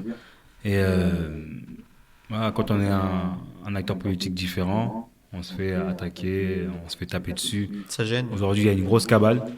Je vais l'évoquer parce que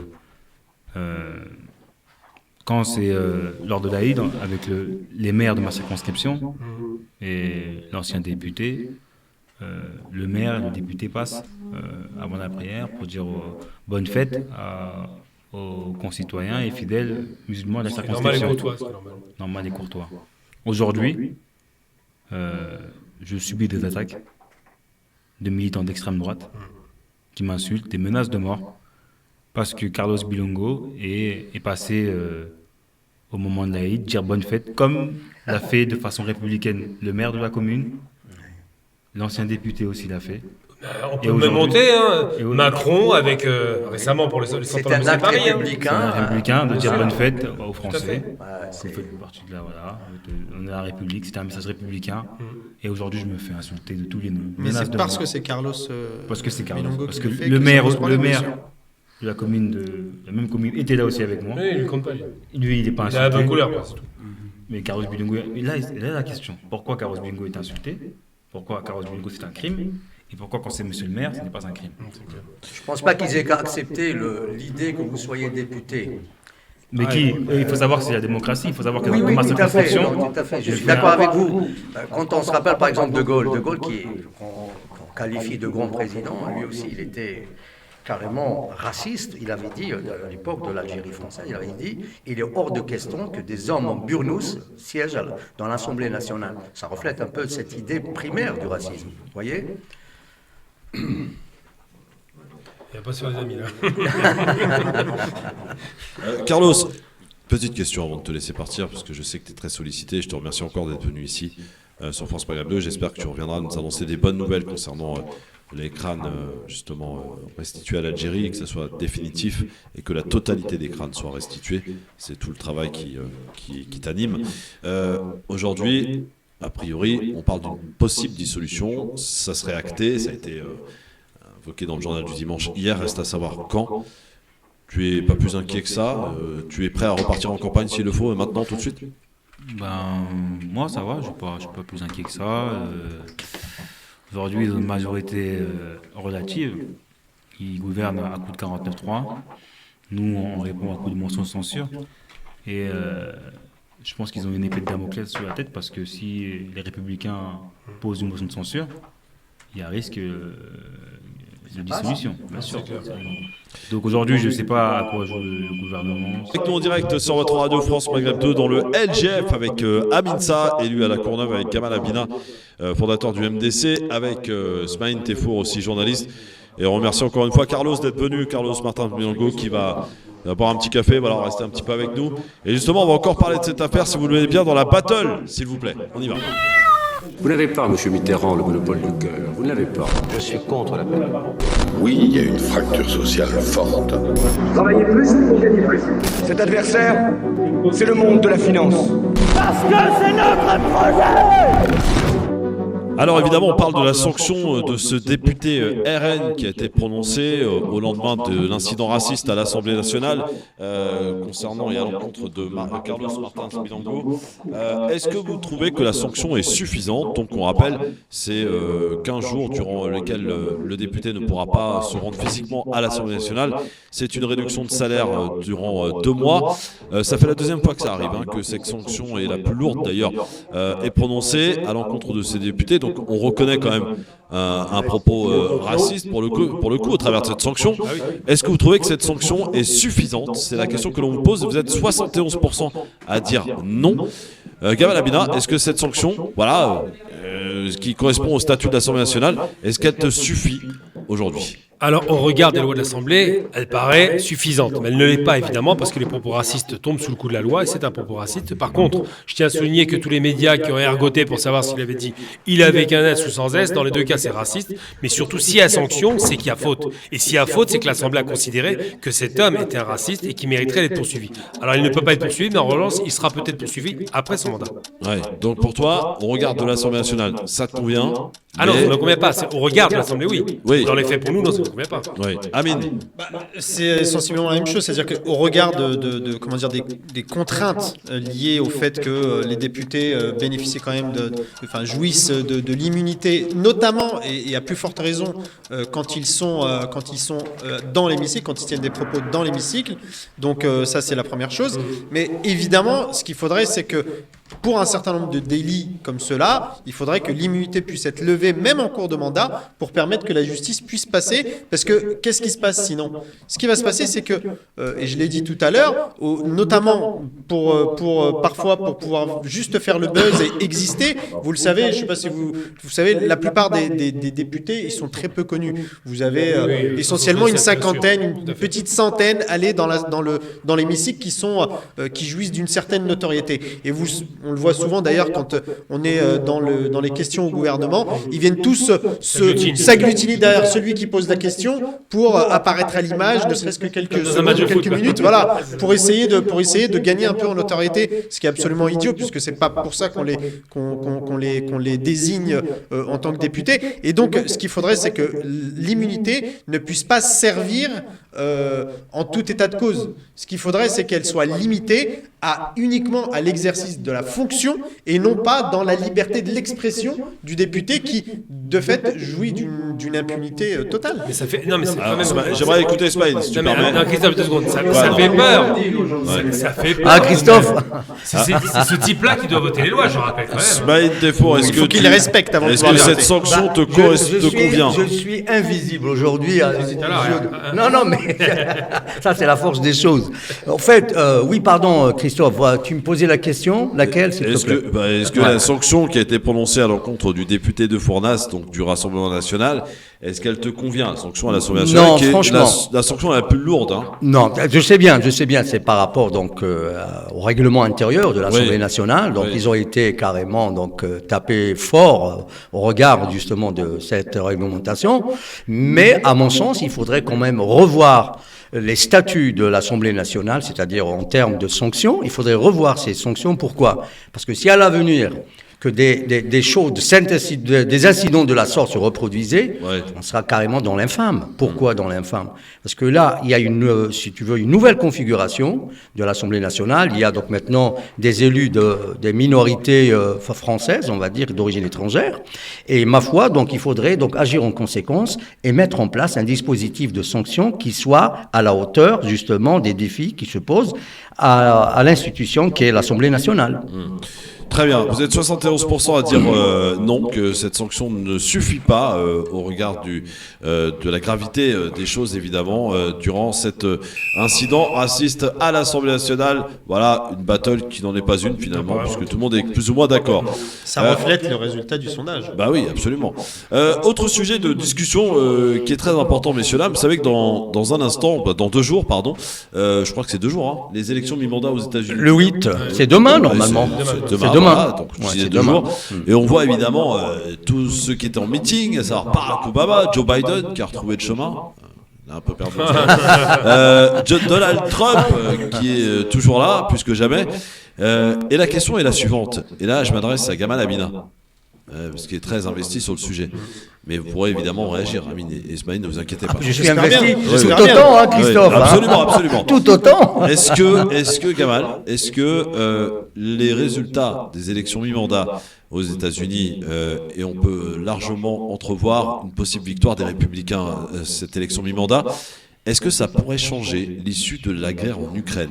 Gamal. Alors tout à fait, parce que le courant trumpiste, parce que les républicains ne sont pas des faiseurs de paix, faut pas non plus délirer, mais le courant trumpiste chez les républicains est anti-guerre. C'est un courant isolationniste qui commence à regretter les dérives économiques qui commencent à se voir par rapport aux États-Unis. Sur la question économique, ça se passe pas bien. Il y a une dérive par rapport à la réussite de Trump sur 4 années. Et donc, comment ? Il y a un coût réel. Oui, il y a un vrai coût. Il y a un coût pour la guerre, il y a un coût pour le budget américain, il y a un coût pour l'économie réelle de l'Amérique, et on ne sait pas où on va. Donc eux sont contre, et surtout, même dans le camp de ce monsieur Biden, qui est un battant en guerre, j'ai dit dès le premier jour à son élection, dans son camp, il y a 30 députés qui ont demandé, 30 sénateurs, qui ont demandé à ce qu'on revoie la copie sur l'Ukraine. Absolument. Donc, la question qui se pose aujourd'hui, c'est pas de savoir s'il va perdre. Évidemment qu'il va perdre. La question qu'on se pose, c'est de savoir pourquoi les Américains vont lui dire non. D'abord parce qu'il est parti sur une guerre inutile alors qu'il aurait pu négocier. Ensuite parce que l'économie va pas super bien. Et surtout parce que... Une guerre sans faire la guerre, Gamal, il faut le rappeler. C'est une guerre par proxy. Voilà. Par destination. Il alimente une guerre, il finance. Il a tout à gagner, plus qu'à perdre. Et il a beaucoup de choses à gagner pour les pétroliers, mais pas pour les Américains. Et surtout, c'est ça le plus important. C'est que le monde a révélé que l'Occident, c'est 20% à peu près du monde, et que le reste du monde n'est pas d'accord avec cette guerre. Et là, les États-Unis se sentent de plus en plus isolés et de plus en plus mal aimés à cause de ça. N'oublions jamais que c'est Trump qui porte la guerre, pas Trump, Biden qui porte la guerre à bout de bras, et que Trump était contre cette guerre. Donc, ce qui va se passer, c'est qu'ils vont perdre les élections. Ce qui va être le seul curseur important, c'est de savoir si les Trumpistes vont l'emporter sur la droite américaine, ou s'ils l'emportent pas, ils continueront cette politique de va-t-en-guerre, en donnant moins d'argent, c'est vrai. Mais si par contre c'est les Trumpistes qui l'emportent, face à un homme qui sait même plus où il est, il oublie que son fils est mort en Irak, il n'est pas mort en Irak, il parle à une femme qui est morte, enfin bref, on a tout un tas d'images comme ça, on sent bien qu'il n'est plus avec nous, et il ose dire... Tout à fait, et il ose dire qu'il veut se représenter en 2 ans. Donc je vous dis, le mi-mandat, ça va être une sanction pour lui qui va arriver, c'est en règle générale ce qui se passe aux États-Unis, et ça donnera l'orientation générale de la politique internationale. Ismaël, est-ce que tu souscris à cette... Partiellement. Pourquoi Je vais te dire pourquoi. Non, mais pour revenir donc aux élections de mi-terme, enfin ce qu'on appelle donc les mi-mandats, ouais, voilà. Donc il est d'usage que toujours l'opposition remporte les élections. C'est depuis 1860. Pour nos auditeurs, il faut rappeler que cette tradition, on va dire, électorale, date depuis 1860. À chaque fois, donc, ces élections interviennent donc 2 ans après l'élection présidentielle. Et c'est une manière de démontrer ou de mettre, on va dire, en garde le président contre les politiques qu'il aurait ou qu'il aura décidé. Dans le cas de M. Biden, qui est carrément un vent-en-guerre, comme disait Gamal, je suis tout à fait d'accord. C'est un monsieur qui ne mène pas une guerre par proxy, parce qu'il y a quand même des opérateurs, on va dire, des conseillers militaires sur le terrain qui orientent et qui dirigent carrément les opérations militaires. Il y a même ce qu'on appelle le renseignement et tout ça. On l'a vu déjà avec Elon Musk qui a interrompu justement Starlink. Voilà, Starlink, donc l'Internet qui était gratuit parce que M. Zelensky ne voulait pas payer. Pour revenir aux élections, il est fort probable que encore une fois, que les républicains donc gagnent ce pari, surtout en ce qui concerne la Chambre des représentants, pardon, et ça pourrait être le cas. Maintenant, si le courant droite qui est donc incarné par les Trumpistes, si le courant droite donc mènera cette bataille, ou plutôt gagnera cette bataille, à ce moment-là, il y aura changement de l'orientation vis-à-vis de la guerre de l'Ukraine. Ça, c'est clair. Est-ce si je vous en crois, messieurs et Amine, est-ce qu'on peut dire que la guerre en Ukraine, on est pratiquement à la fin et que ça va vite se terminer ? Alors moi, je crois que... alors je ne sais pas si ça va vite se terminer. En tout cas, j'ai l'impression quand même, notamment dans l'opinion ukrainienne, on l'a entendu ces derniers jours, ça commence à craquer un peu. Les gens commencent à dire, bon, peu importe qui est victorieux dans cette guerre, mais pourvu que la guerre s'arrête. C'est un peu le mot d'ordre en ce moment qu'on entend, notamment dans l'opinion ukrainienne. S'agissant des élections à mi-mandat aux États-Unis, alors oui, il y a cette forme d'alternance permanente aux États-Unis qui est bien connue. C'est une tradition. Voilà, c'est une tradition démocratique. Après, est-ce que ça va complètement faire infléchir ? Je ne le crois pas. Je crois que ça peut évidemment avoir un impact sur la politique internationale qui est menée, mais on n'oublie pas qu'aux États-Unis, le commandant en chef, c'est le président américain. Et donc... Gamal l'a dit, c'est un va-t-en-guerre, on le savait. Pour aller au bout de son obstination. Voilà, il ira au bout, à mon avis. Par contre, ce sera potentiellement au détriment d'un second mandat. Mais il est déjà quand même très mis en minorité dans son propre camp. Il y a le plan budgétaire, évidemment, mais il y a aussi tout un tas de manquements dans la manière dont il mène les choses. Mais voilà, je ne crois pas que ces élections, même si elles sont gagnées par les Républicains, permettront d'infléchir considérablement la position américaine sur le conflit ukrainien. En règle générale, Christophe, en termes de politique extérieure, étrangère américaine, il n'y a pas de clivage entre républicains et démocrates. Hein. Ça n'a jamais été le cas. On l'a vu dans la guerre du Golfe. Toutes les guerres que les Américains ont menées, les républicains, qu'ils soient au pouvoir ou les démocrates, ont toujours soutenu donc, les efforts de guerre engagés par n'importe quel président, quelle que soit la couleur. Et on le voit maintenant aussi. Maintenant, si les républicains vont s'opposer, on va dire, à Biden, ça va être minime. Hein. Ça ne va pas se voir. Parce qu'il y a quand même ce qu'on Question appelle... directe, Smaïn, pardon. Oui, vas-y, si je t'en prie. Trump avait été au pouvoir, est-ce qu'on aurait eu cette guerre en Non, Ukraine ? je ne pense pas. Non, je ne pense pas. Je ne pense pas pour la simple raison que Trump est le partisan du non-interventionnisme, ce qu'on appelle en Amérique. Les Américains d'abord. Les Américains, America first. Donc, je ne pense pas. Mais pour revenir donc aux réalités politiques, à la réelle politique, je ne pense pas que ces élections vont infléchir ou vont changer quoi que ce soit par rapport à la guerre. Mais sans Biden, il n'y a pas de guerre en Ukraine.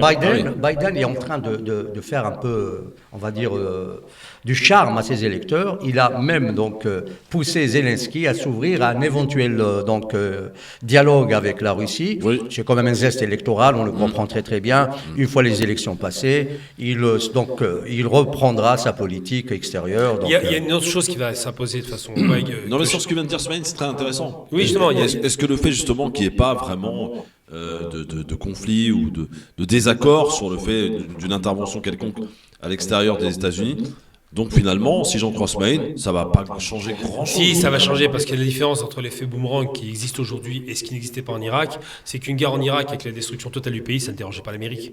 C'était pas un problème. On pouvait tuer, tirer, on peut massacrer les Libyens. Il n'y avait pas de coût économique. Il n'y a pas de coût économique. Le coup boomerang, c'est pas la même chose. On est allé pour le pétrole. Il ne faut jamais oublier que Bush père avait dit nous n'allons pas pour libérer le Koweït, nous allons là-bas pour notre pétrole, pour nos intérêts. J'entends bien. L'Ukraine, c'est aussi des intérêts. Pourquoi des intérêts? Ils veulent, excuse-moi, juste morceler. Je ne sais pas si tu as vu la carte de la Russie. Post-guerre Ukraine-Russie. Est-ce que tu as vu la carte? La carte, oui, que les Américains proposent. Une fois la Russie défaite. Oui, moi, je te laisse quand même. La Russie ne sera jamais défaite dans cette guerre. Ça pourrait être fait une offensive qui va être majeure et monstrueuse. Mais ce que je veux dire, c'est qu'aujourd'hui, le monde n'est pas celui qu'on a connu, les guerres unipolaires américaines. C'est-à-dire que les Américains, quand ils tapaient dans les pays, ça ne leur coûtait rien. C'était plutôt rentable, même si ça. Il y avait un coût militaire. Un coût militaire, mais ça ne coûtait pas en termes d'économie intérieure. Humain. C'est-à-dire que les gars d'Irak leur a donné 10 ans de croissance quand même. Humain très peu, parce qu'ils s'engageaient très peu sur le terrain militaire. C'était essentiellement des frappes. C'était par rapport à cela que les Américains s'engagent de moins en moins militairement. Oui, maintenant ils font les guerres par au sol. Mais j'entends un truc, c'est que ces guerres-là leur coûtaient en termes d'engagement direct, ça coûtait des dizaines de milliards, mais en termes d'économie interne, c'était positif. La guerre d'Irak, la première. Vous voyez cette fissure sur votre pare-brise? Vous voulez pas rouler comme ça? Chez Carglass, bien sûr, on vous remplace votre pare-brise. Et pas juste un qui lui ressemble, mais un qui a exactement les mêmes technologies, comme le détecteur de pluie ou la caméra. Chez Carglass, ces technos, bien sûr, on les maîtrise. Alors pour être sûr que votre nouveau pare-brise fonctionne correctement, prenez rendez-vous maintenant sur carglass.fr. En plus, jusqu'au 26 novembre, pour toute intervention vitrage, Carglass vous offre une trousse à outils Noroto pour votre voiture. Pratique? N'oubliez pas, carglass.fr. Carglass répare, Carglass remplace. Conditions sur carglass.fr. Pour être à l'heure, il ne faut pas être en retard. Ce qui est interdit n'est pas autorisé. Il y avait beaucoup moins d'emails quand Internet n'existait pas. Avec le 85, on paye son carburant 2 fois moins cher pour ne pas le payer 2 fois plus cher. Certaines choses sont évidentes. Avec Ford, faites des économies à chaque passage à la pompe en choisissant le Ford Kuga hybride 85, le SUV élégant et ultra connecté. Ford. Comparez le prix des carburants sur prix-carburant.gouv.fr. Au quotidien, prenez les transports en commun. Vous saviez que Darty fait aussi des cuisines? Pour la cuisine, voyons les choses en grand. En petit, on n'a pas les moyens. En grand. En petit. En grand. En petit. Darty voit les choses en grand et les prix en petit. Jusqu'au 30 novembre, jusqu'à moins 25% sur vos meubles de cuisine. Prise de rendez-vous et conditions en magasin et sur cuisine.darty.com. Darty Concepteur Cuisine, un choix incomparable de cuisine et d'électroménager. Aldi. Dans la vie, on n'a pas tous ce copain qui nous dit « ça, c'est une affaire ». Car les poires Origine France sont dès demain chez Aldi à 1,69€ la barquette de 1 kg. Oui, ça, c'est une affaire. qui vous permettrait de faire de votre crumble aux poires un dessert qui restera dans les mémoires. Mais puisque maintenant on vous l'a dit, vous pouvez y aller vous aussi. Aldi, place aux nouveaux consommateurs. Variété conférence, offre valable du 8 au 12 novembre, info sur aldi.fr. Prolongation. Pour ses 25 ans, Ixina continue à vous offrir jusqu'à 6 électroménagers avec votre cuisine. C'est notre anniversaire, mais le cadeau c'est pour vous. Ixina, oui à vos rêves. Voir conditions sur ixina.fr. Ixina, réélue meilleure chaîne de magasins de l'année. France Maghreb 2, France Maghreb.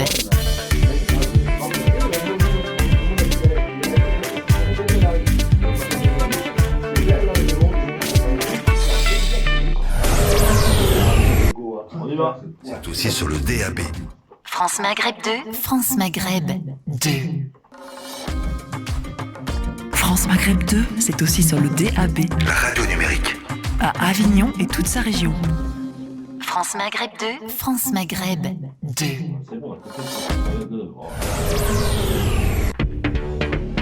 Le LGF, tu t'es fait couper la tronche, Gamal, par la pub. Tu peux le dire que c'est vraiment de la saloperie, ça? Non, j'aime bien le capitalisme. Mais si, dis-le. Je suis un capitaliste. Mais ouais, mais arrêtez, là, la pub, c'est bon, là. Un capitaliste en dessous. La pub. Ouais, c'est dur. Ça fait vivre. Ouais, ça fait vivre. En même temps. Faut bien que quelqu'un paye. Oui, il faut bien. Ouais. Sinon, on serait pas là pour faire ergoter sur le micro. J'en ai marre de ces logiciels pourris, là, qui nous coupent la pub, qui nous coupent la tronche, alors... On peut plus faire de la radio comme on faisait dans le temps, je vous le dis. Quand on n'est plus maître. On n'est plus maître de rien dans cette émission. C'est un intermède. On est au service du capitalisme. On est au service de la pub et du mauvaise langue, Christophe. Non, je dis la vérité aux gens, moi. Je suis pas là pour mentir aux gens. Voilà, j'ai un ordinateur devant moi et c'est lui qui décide de quand la pub doit partir. Vraiment, c'est ça la radio aujourd'hui. Mais vraiment, c'est la de robotisation. Voilà, on est des automates. Comme disait Koff, c'est de la merde. Un dernier mot là-dessus sur les élections mi-mandat, sur l'issue de la guerre en Ukraine, parce que bon, je vous ai écouté. Je ne ressors pas grand-chose en fait finalement. La guerre non, mais est-ce qu'on va finir par faire infléchir justement ce va-t-en-guerre de Biden? Biden, il va se rendre compte de la réalité, c'est quand les Russes vont pas tarder à attaquer, parce qu'ils s'apprêtent à attaquer massivement, quand ils vont taper... Ils sont en train de gagner du terrain. Oui, mais là, ils y vont en douceur, parce que leur stratégie, c'est pas de rentrer directement, c'est d'y aller en douceur au fur et à mesure. Quand ils vont frapper magistralement, parce que c'est ce qui va arriver malheureusement, je le dis parce qu'il y a des morts, les Ukrainiens... Évidemment qu'il y a des morts. Eh oui. Et quand l'Ukraine va être à genoux, parce qu'aujourd'hui, il y a 20% de la population qui n'a pas accès à l'électricité, il commence à avoir des problèmes de pénurie alimentaire, c'est que le pays commence à souffrir comme pas possible, et bien quand, à ce moment-là, les Russes vont frapper un grand coup, comme ils l'ont fait déjà récemment, 83 missiles ciblés, où ils voulaient, et bien à ce moment-là, les Américains vont se dire, est-ce qu'il est intéressant de soutenir une population dont la moitié est favorable aux Russes, tout de même, et qui en a ras-le-bol de cette guerre parce que leur chef de l'État est un clown. Ça ne durera pas, et je pense que d'ici la fin de l'année, on va l'arrêter. Bon, dans un instant, le zapping pour l'heure, c'est le quiz. Le quiz. Ça va, mon ami? Ouais, ça va, mais tu m'as coupé la parole. Quoi, je t'ai coupé la parole? On n'a plus la parole. J'allais intervenir. T'allais intervenir quand? Ah là, après Gamal. Mais tu m'as pas fait signe. Bah, je laissais finir Gamal et t'as enchaîné direct. Attends, bouge pas. Hop, vas-y, pas de problème. Termine ton propos. Qu'est-ce qu'il y a? Non, je le commence parce que je pouvais pas le terminer si je l'avais pas commencé. Mais rapidement, en plus on en parlait hors antenne, c'est qu'on est en train de connaître aujourd'hui un bouleversement dans l'ordre mondial. Il faut le dire, on le voit bien avec à la fois les Chinois, les Russes d'un côté, certains pays européens qui n'ont plus vraiment très envie de jouer le jeu des États-Unis, notamment compte tenu du coût, parce qu'il y a un coût pour les États-Unis, mais il y a surtout un coût pour les Européens, parce que nous, c'est un coût économique, mais également, c'est tous les migrants qui arrivent dont il faut gérer les flux en Europe, compte tenu de cette guerre. Et donc, je crois que les prochaines années vont être particulièrement importantes dans l'équilibre du monde avec cette guerre au cœur de l'Europe. Tiens, il y a Méziane qui nous appelle au standard 01 40 39. Je vous annonce, demain, on fera une libre antenne. On en fera une par mois. Demain, donc 100% auditeurs demain. Voilà, ça va changer. Les gens du peuple, hein. Pas comme vous. 01 40 39 000. Bonjour, Méziane, qu'est-ce qui se passe? Oui, bonjour Christophe, bonjour à tes chroniqueurs, là, tes invités. Bonjour Méziane. Bonjour Méziane. Qu'est-ce qu'il y a? Comment ça va, la basse? Alhamdoulilah. Ouais. Écoutez, moi, je suis perplexe pour ce qui concerne la guerre entre la Russie et l'Ukraine. Lorsqu'on regarde les chaînes de télévision, comme on dit, les masses médias mainstream, ils ont l'air de laisser entendre que de toute façon la Russie va perdre. Oui, c'est ce qu'ils disent. Oui. Et je comprends C'est pas la propagande, pourquoi ils jouent comme ça. Ils savent très bien dans leur fond intérieur que c'est pas possible. Tout à fait. Pourquoi ils font ça? Ah, pourquoi ils font ça? Méthode quoi? Ils veulent se rassurer, ils savent très bien que c'est plié. Oui, mais l'Ukraine a perdu dès le ils vont être démentis d'ici peut-être un an, 6 mois. Oui, mais ça les dérange pas. L'Ukraine a perdu en 2014 déjà. Déjà en 2014 avec Maïdan, puis l'Ukraine a perdu dès le premier jour de la guerre. Hein, c'était une frappe, mais on se rend même pas compte de l'impact monumental des frappes russes dès le premier jour. Toutes les infrastructures militaires ont été détruites. Donc aujourd'hui, c'est la méthode Coué, c'est du baratin. On dit qu'on vend des Césars, on dit on vend des HIMARS, mais ça ne fera pas la différence. Vous envoyez Philippe Poirier, vous allez rien comprendre, vous. Hein. Non, mais lui, il manifeste parce qu'elles sont mignonnes. Mais non, arrête, c'est une blague. Arrête. Comment se fait-il que la moitié des pays dans le monde, soit ils prennent pas position, soit ils sont plutôt du côté russe? 80%, pas la moitié des pays. Ils sont pour les Russes, Méziane. Ils sont pour les Russes. Pour certains, parce qu'il y a des pressions internationales, parce qu'ils sont soumis à des dettes et tout ça. Donc, ils sont obligés de se taire ou de se ranger du côté américain, bon gré, mal gré. Mais toujours est-il que... Et l'Arabie Saoudite, c'est quoi? L'Arabie Saoudite, on le comprend bien parce qu'on l'a vu que... Bon, c'est un peu conjoncturel, l'Arabie Saoudite. Pourquoi? Parce que Biden... Et Ben Salman, on va dire que le courant ne passe pas, parce que Biden n'aime pas trop Ben Salman pour les déclarations qu'il avait fait. Donc au lendemain et même à la veille de son élection, comme quoi il allait le boycotter et tout ça. Donc Ben Salman, son amour-propre a été touché. Du coup, donc il voulait répondre à Biden avec force, on l'a vu lors de... Mais il prend des risques, hein? Oui, il prend des risques, mais il a des assurances maintenant. Gamal, il a des assurances russes maintenant. Pourquoi? Coup d'État, paraît-il. Il y a même les Chinois qui ont... un petit coup d'État, Ben Salman. Oui, ça risque d'arriver. Christophe rigole, mais ça risque d'arriver. On l'a vu avec le roi Faisal. Je ne sais pas si vous vous rappelez. Non, mais elle doit se rappeler de cette histoire. Oui, je connais. Non, pardon. En 73, quand il y a eu le premier choc pétrolier, le roi Faisal, donc c'était rangé du côté pan-arabe, on va dire. Il s'est opposé carrément aux Ricains. Les Américains, après, ça leur a déplu. Ils ont même, on va dire indirectement, via Kissinger, menacé Faisal. Quelques mois après, il est tué par son neveu. Comme par hasard, un détraqué mental. Et ce neveu, pourquoi il l'a tué? Il fallait trouver donc une justification au crime. Parce que Faisal avait réprimé donc une manifestation qui était contre l'ouverture du champ médiatique en Arabie Saoudite, c'est-à-dire les télés et tout ça.